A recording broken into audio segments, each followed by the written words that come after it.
Светот на 4 тркала не мирува. Секојдневно се случуваат новости без оглед дали тие биле добри или лоши. Светот и понатаму се врти, но се случуваат тектонски пореметувања, а ние нив уредно ги бележиме. Добре дојдовте во новата епизода од македонскиот омилен автомобилски серијал.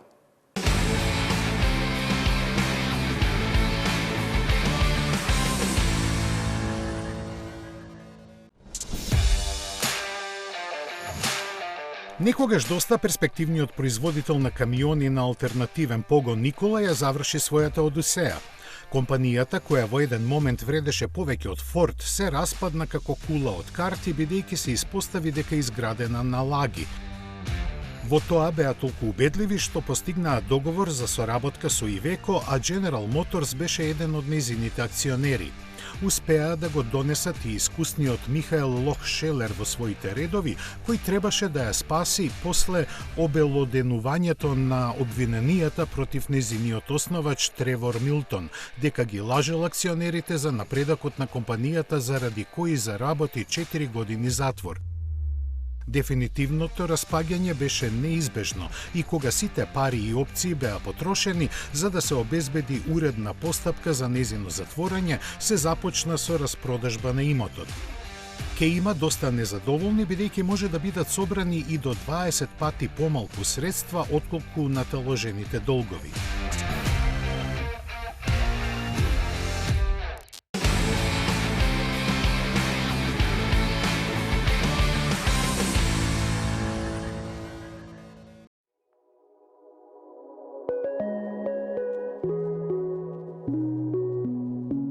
Стеланти зачекори во светот на автономните технологии. Компанијата без многу театралност објави дека развива систем со ниво 3 на автономно возење, кој ќе поддржува брзини до 95 км на час. Тоа значи дека патниците во возилото ќе може да се опуштат и да патуваат без да ги држат рацете на воланот и без да внимаваат на патот. Технологијата наречена STLA Autodrive во моментот тоа го може до 60 км на час, дури и во ноќни и лоши временски услови, а на тоа функционира со ниво 2 способности.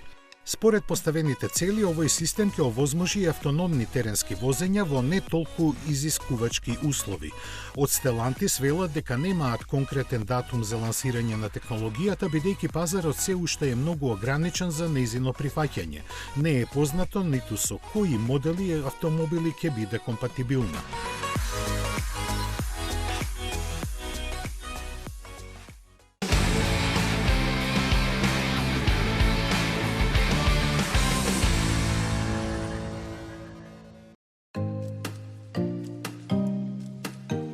Во текот на својата e-Lion Day манифестација, Peugeot најави нови верзии во понудата на електричните 3008 и 5008.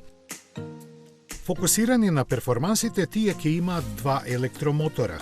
Предниот останува истиот, додека за погон на задните тркала е додаден уште еден, со што вкупната системска сила изнесува 325 конски сили. Благо разочарување е што целиот пакет е опремен со помалите батерии од 73, а не со поголемите од 97 киловат-часа, кои кај стандардните изведби овозможуваат автономија од 525 километри. Повеќе технички детали и цените ќе бидат објавени наскоро кога ќе започне продажбата. Друга новост во понудата е воведувањето на верзијата на 5008 со 5 седишта.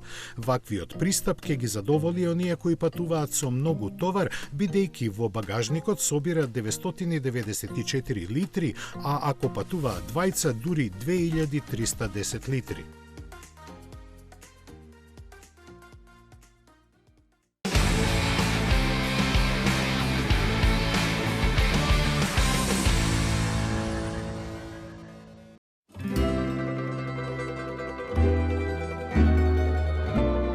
На повидок е нов скандал со електричните возила. Италијанските пазарни инспектори отворија истрага за тоа дали купувачите свесно се доведувани во заблуда во поглед на автономијата, потрошувачката на струја и гаранциските услови на батериите. Во истрагата, во која е вклучена и финансиската полиција, се опфатени Stellantis, Volkswagen, Tesla и BYD, за кои постојат сомнежи дека лажеле за овие податоци. Според италијанските власти, докази за ваквата практика се среќаваат на веб страните на компаниите, каде се објавувани општи и понекогаш дури и контрадикторни информации. Вистината е дека сите објавени податоци се однесуваат на идеални услови кои теоретски овозможуваат постигнување на наведените вредности, но без објаснување кои фактори и во колкава мерка во пракса влијаат на нивното намалување. Со италијанската легислатива за вакви прекршоци се предвидени казни од 5.000 до 10 милиони евра.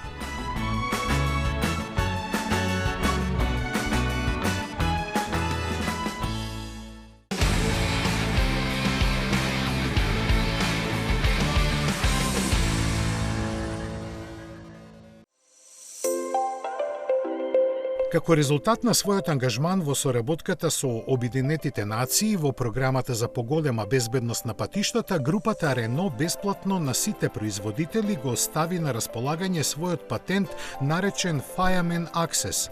Овој систем за брзо гаснење пожари кај електричните автомобили ефикасно дозволува со доста помалку вода за само неколку минути да се совладаат огнените јазици во случај на несреќа.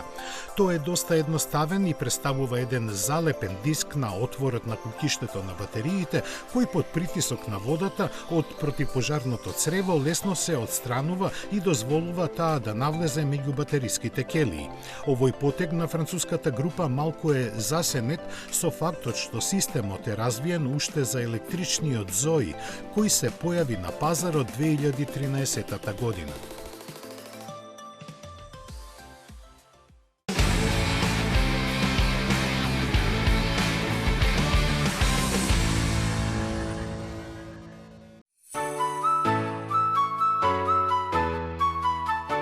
После големиот XC90, бранот освежување го зафати и Volvo XC60, кој остана скоро ист од самото свое лансирање во 2017-та. Во своето соопштение, шведската марка вели дека измените се сеопфатни, иако на прв поглед тоа може да го забележат само верните нивни познавачи. Од надвор нова е маската, задните светла се затемнети, а понудата е прошарана со неколку нови бои.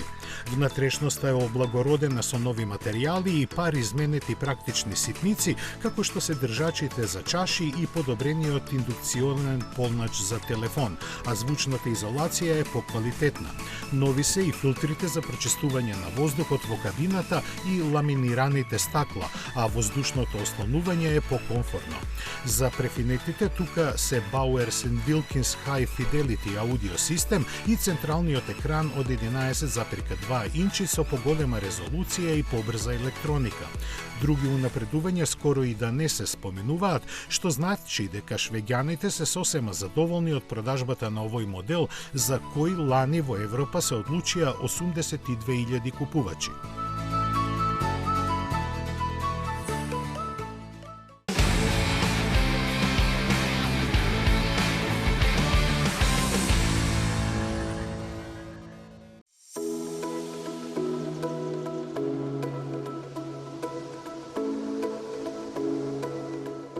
Мерседес е на прагот на нова моделска револуција, откако стана јасно дека мора да се менува стратегијата. Марката најави цунами од нови премиери. Поголем дел од нив не се прецизирани, но оние кои се покажуваат дека сега во компанијата размислуваат поконзервативно. Прв ќе настапи CLA, кој ќе ја промовира новата политика на обединување на автомобилите со електрични и класични мотори под исти ознаки. Тоа ќе биде случај и со идните генерации на C и E класите, како и со новиот GLC. Друга значајна одлука е враќањето на V8 моторите во AMG изведбите и за некои пазари во понуда ќе останат и V12 агрегатите. Најавена е и Baby G класа, за која поодамна доста се зборуваше, додека за комерцијалните возила ќе се развива нова платформа со мотори со внатрешно согорување.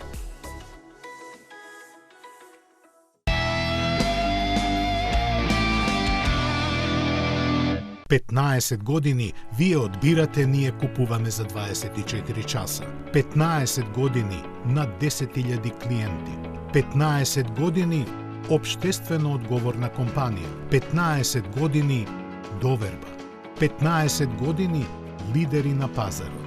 Финансираме патнички возила, комерцијални возила, камиони, пловни објекти, опрема и машини за вашиот бизнис.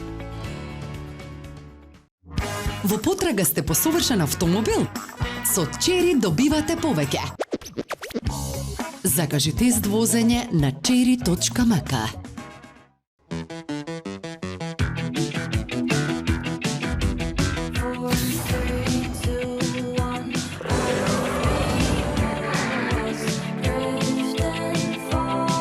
Новиот Peugeot 5008, најнова генерација на SUV со 7 седишта. Во потрага сте по совршен автомобил? Со Chery добивате повеќе. Закажи тест возење на chery.mk.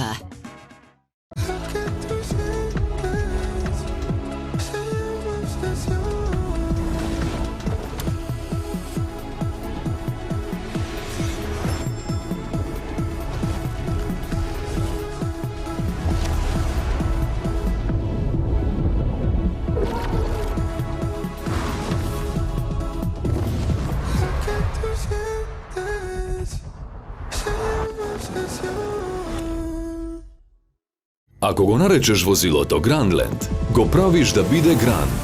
Дизајнираш електрично лого со супер долг опсек на батеријата и 50.000 интелигентни LED компоненти. Секако дека е новиот Opel Grandland. Go Grand! Во потрага сте по совршен автомобил? Со Chery добивате повеќе. Закажи тест возење на chery.mk. Метрополис, број 1 радиомрежа.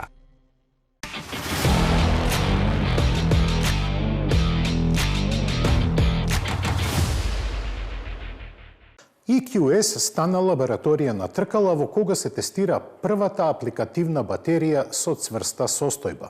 Овој тип батерија користи цврст електролит наместо течен, што ја подобрува безбедноста на келијата и овозможува користење на нови аноди, како литиум метал, со што значително ги надминуваат конвенционалните литиум-ионски келии.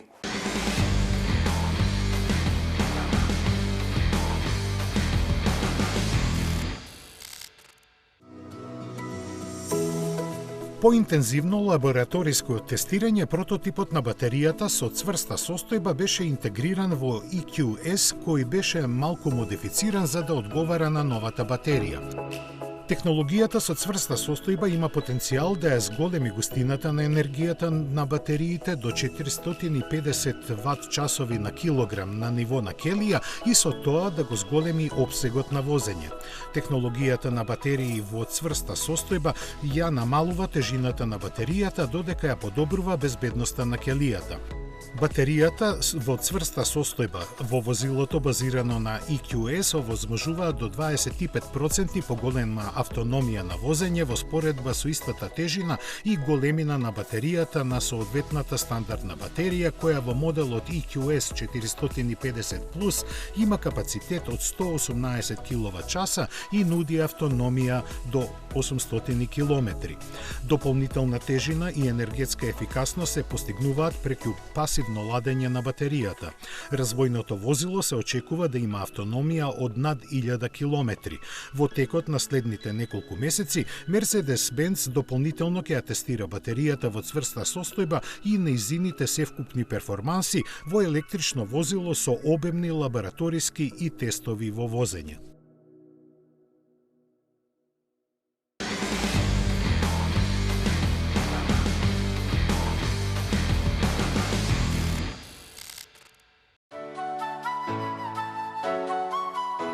Mitsubishi најави нов кросовер за европскиот пазар кој ќе биде наречен Grandis, како претходно другите новитети на марката, и тој е препакуван Рено, овој пат хибридниот Симбиоз.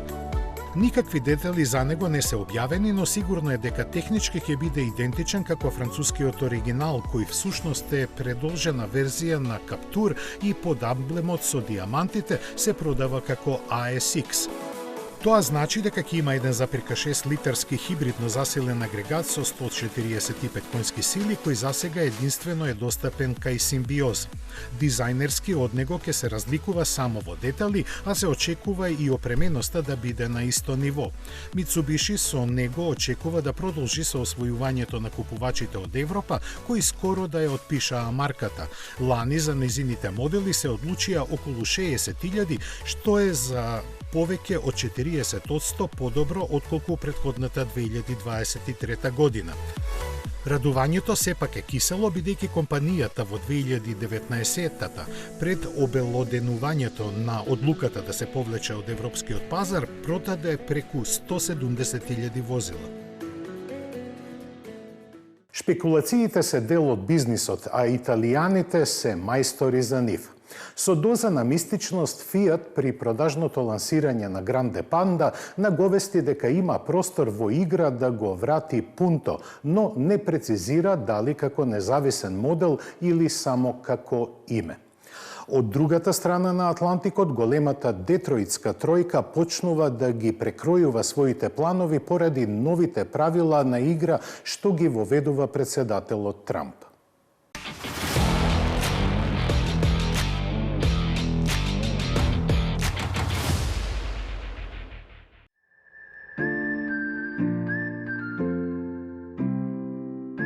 Вестите за стартот на продажбата на Grande Panda во Италија Fiat ги зачини со возбудлива провокација. Постои можност за враќање на Punto на автомобилската сцена. Воздржано оставајќи идните услови на пазарот да пресудат, првиот човек на компанијата, Оливие Франсоа, изјави дека новиот модел би се вклопил во гамата како елегантен и спортски хеджбек на електричен погон. Сепак кажа и дека засега ниту се работи, ниту се планира ваков проект, но и дека Fiat е подготвен да одговори на било каква промена на пазарот. Основа за тоа гледа во архитектурата на која се базирани Peugeot 208, Opel Corsa и Lancia Y, што може да биде и проблем заради доволно богатата понуда на Stellantis во оваа класа. Она што не го кажа е што е сосема реално да се случи е дека името Punto може да биде искористено за некој друг модел, например најавениот кросовер од семејството на Grande Panda. Во сето ова, фактот дека последната генерација на Punto годинава одбележува 2 децении од појавувањето изгледа сосема случаен. Овој модел со 2 фейслифтинга остана во понуда цели 13 години. Представувањето на неговото производство воедно значеше и дефинитивно губење на славата што Fiat ја имаше во сегментот субкомпактни возила, која започна да ја стекнува уште во 50-тите години од минатиот век со Fiat.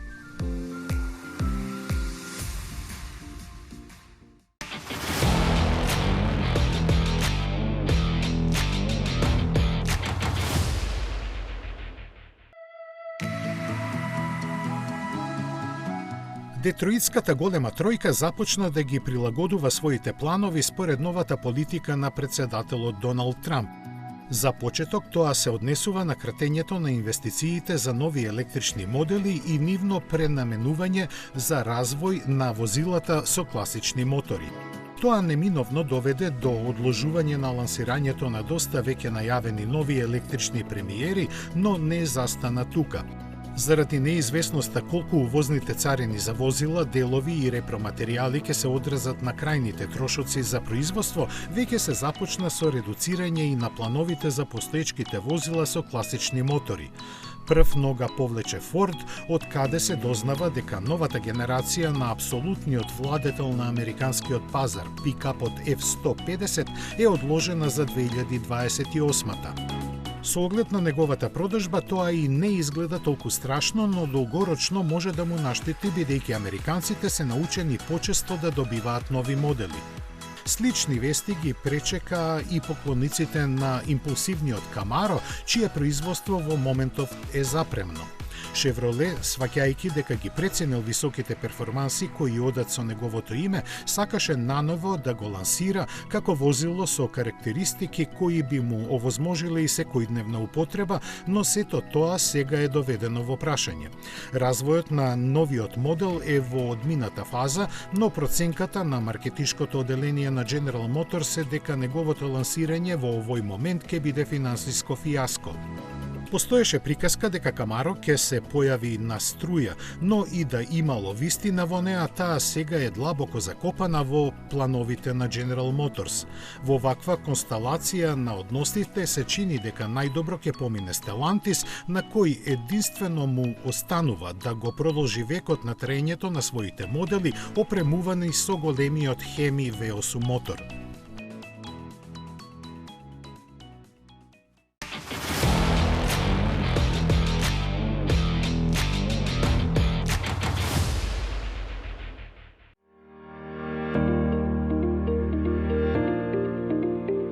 Сите знаеме дека Ford F-150 е апсолутен владетел на американскиот пазар, но сте се запрашале ли кој е најдобро продаван пикап во Европа? Ford и тука предводи, ама со Ranger. Иако конкуренцијата ни одалеку не е како преку океанот и единствени сериозни предизвикувачи му се Toyota Hilux и Volkswagen Amarok, Ford Ranger веќе 10 години поред е лидер меѓу пикапите кои зафаќаат помалку од 1% пазарно учество во купната продажба на возила. Според податоците на Ford, лани во Европа се продадени 60.400 примероци од Ranger, што е за 4% повеќе од претходната 2023 година. Со тоа, тој сочинува скоро половина од вкупната продажба на пикапи во Европа. Развиен во Австралија, Ranger за тукашниот пазар се произведува во Јужна Африка заедно со Volkswagen Amarok, кој согласно договора за соработка меѓу двете компании всушност е негов дериват. Посебно интересна е плагин изведбата која има 279 конски сили и електрична автономија од 43 км, а располага со можност да најапојува со струја на дворешни уреди. Првите испораки ќе започнат пролетва по цена која во Германија стартува од 53.000 евра.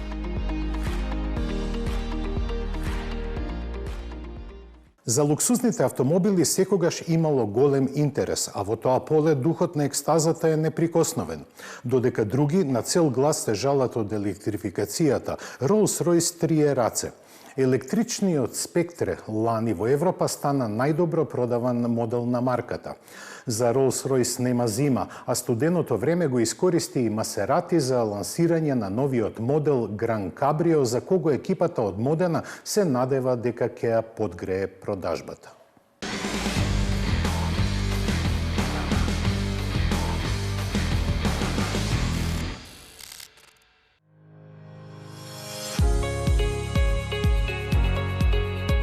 Rolls-Royce го искористи моментот да ја лансира Alter Ego верзијата на Spectre Black Badge, која со своите 659 конски сили е најмоќниот Rolls-Royce во историјата. На тоа се охрабрија од досега собраните искуства од купувачите, меѓу кои има и такви кои со својот автомобил поминуваат и по 30.000 км годишно. Импресионира и максималниот вртежен момент од дури 1075 Нм, доволен за забрзување до 96 км на час за 4,1 секунда, што е феноменален резултат за возило тешко 3 тони. Автономијата што ја даваат батериите со капацитет од 102 кВт часа не е објавена. Стандардниот модел со нив може да помине 520 километри. Не е објавена ниту цената, која лесно може да се доближи до половина милион фунти. Новост е Infinity режимот на возење кој ги отклучува крајните потенцијали на моделот, менувајќи го неговиот карактер. За да го издржи полесно целото подвозје е посебно подготвено управувањето кое е потврдо, а системот за контрола на стабилноста поревносно го спречува наклонувањето на каросеријата. За неа на располагање се дури 44.000 колорни нијанси, но кој сака може да нарача дизајнерите на Rolls-Royce само за него да подготват специјална боја.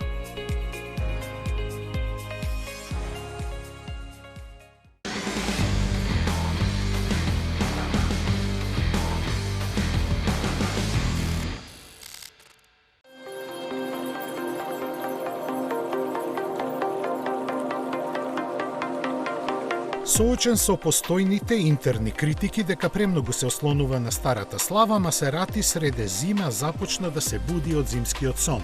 Активностите на компанијата засега се воздржани, но доволни да го свртат медиумското внимание, а можеби и пазарното, бидејќи главна новост е представувањето на новата верзија на Гран Кабрио, која со своите 490 конски сили треба да биде основна во понудата. Се работи за истиот твин турбо V6 мотор, кој со намалувањето на силата не загуби многу од своите перформанси, а погонот на сите тркала и 8-степениот автоматски менувач останаа.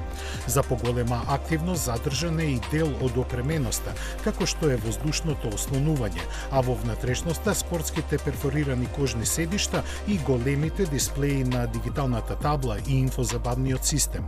Цената на италијанскиот пазар ќе стартува од 170.000 евра, што е за повеќе од солидни 40.000 помалку од досега најефтината верзија на Гран Кабрио. Скоро истовремено од компанијата објавија дека ултимативниот GT2 Stradale, која улична верзија на тркачкиот MC20, е подготвен за предизвиците кои ќе му ги наметнат неговите сопственици. Задвижуване од споменатиот 3-литарски агрегат, кој за него развива 640 конски сили, кои пренесувани само на задните тркала му обезбедуваат недвојбена возбуда во возењето. Првите испораки се предвидени за април, а цената останува мистерија, освен за 914 купувачи колку ќе можат да го добијат. За нас непознатата кинеска компанија SWM има големи планови за ширење на стариот континент. Иако на тамошниот пазар има минорно учество, сака да изгради фабрика во Турција и од таму да го започне својот европски поход. SWM веќе отвори продажен центар во Србија и неофицијално најавува дека наскоро ќе се прошири на Балканот. Главен аргумент за тоа се ниските цени.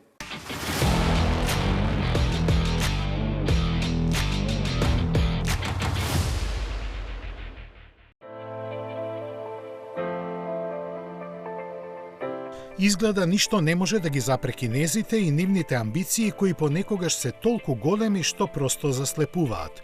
Таков е и примерот со најновиот претендент за освојувањето на европскиот пазар, кој иако дома продава само по неколку десетици илјади возила годишно, сака да изгради фабрика во Турција со капацитет од најмалку 50.000 единици.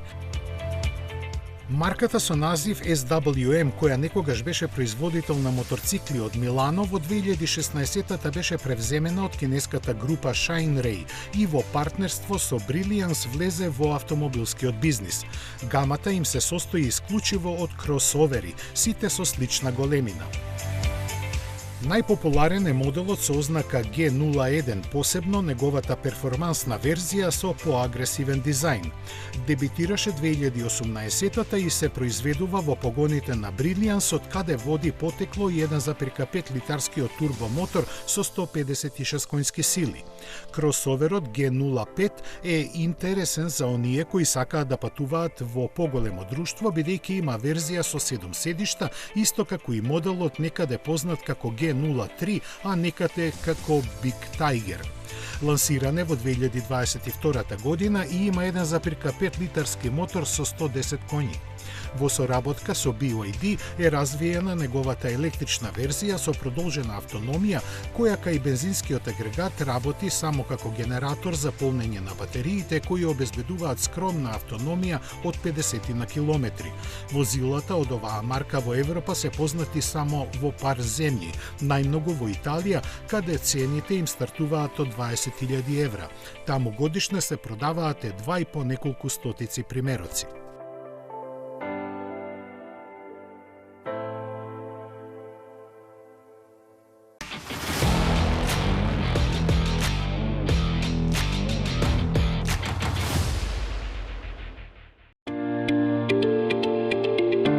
Деновиве во далечната 1972 Volkswagen Буба влезе во историјата со производството на примерокот под реден број 15.007.034. Стана најпродаван автомобил симнувајќи го Ford T модел од тронот на кој беше 45 години. Замислен како автомобил за широките народни маси пред Втората светска војна, за неа во Германија беше воведена државна штедна шема во која 330.000 луѓе секој месец одвојуваа по некоја марка. Но не ги дочекаа своите автомобили. Беа направени символичен број примероци кои беа поделени на високо рангираните нацистички службеници за приватна употреба. Британските окупациони сили после Втората светска војна ја понудија на неколку производители, меѓу кои и на Форд, но сите одбија наведувајќи дека е неугледен и бучен автомобил кој не ги исполнува основните технички барања и ќе биде сосема непривлечен за купувачите. Сепак, бидејќи воените власти имаа неопходна потреба од моторни возила, се стартуваше со лимитирано производство. Беше само прашање на време кога ќе се покаже вистинскиот потенцијал на ефтиниот и едноставен за одржување автомобил, што се случи веќе во 1948-та, кога започна нејзиниот извоз во Холандија. Во текот на својот 65 годишен животен век, Буба се произведуваше во 16 земји низ целиот свет.